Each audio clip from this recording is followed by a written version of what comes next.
The Mysterious Apprentice. Once upon a time, in a village nestled at the foot of towering snow-capped mountains, surrounded by tall poplar and pine trees, there existed a village. While the mountains reflected the whiteness of the snow on their slopes, the village itself was filled with the warmth and tranquility of nature. As the houses rose as small stone structures, each telling its own story, their gardens were filled with colourful flowers and fruit trees, exuding delightful scents. Tony, the village's elderly and kind-hearted shoemaker, was someone deeply revered by the villagers. Whenever they wore his shoes, they could feel the craftsmanship of Tony's hands. However, as years went by, Tony found himself making fewer shoes. His eyesight wasn't as sharp as it used to be, and he grew tired more quickly. Despite his sorrow, he had no desire to retire from his profession for crafting shoes, bringing joy to people, and seeing the smiles on their faces brought him immense happiness. One morning, as the sun was rising, Tony opened the door to his workshop and began his work in the first light of day. At his wooden workbench, he skillfully worked the leather, turning the shoes into works of art.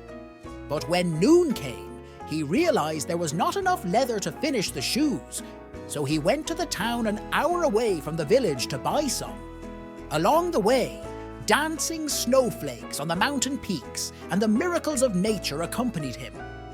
As he bought the leather and started his journey back, the sky began to turn red as darkness fell.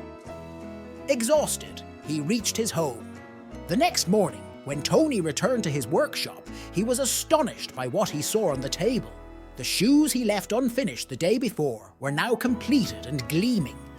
Concealing his surprise, Tony placed the shoes in the display window and resumed his work. While working on the leather, a well-dressed gentleman entered the shop. Impressed by the shoes, he bought them. Tony went out to buy more leather. After leaving the new leather in his workshop, he headed home. The following day, upon returning to his workshop, he once again found the completed shoes on his wooden workbench.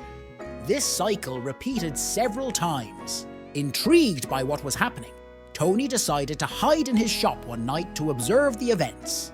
As darkness fell, he hid behind the shop. In the late hours of the night, a young boy entered and completed the shoes before Tony's eyes. Astonished, Tony approached the boy the next morning to hear his story. The boy, Manny, couldn't afford to buy a new pair of shoes, so he decided to make his own by watching Tony from afar. When he noticed Tony struggling to finish the shoes, he wanted to help and complete them secretly.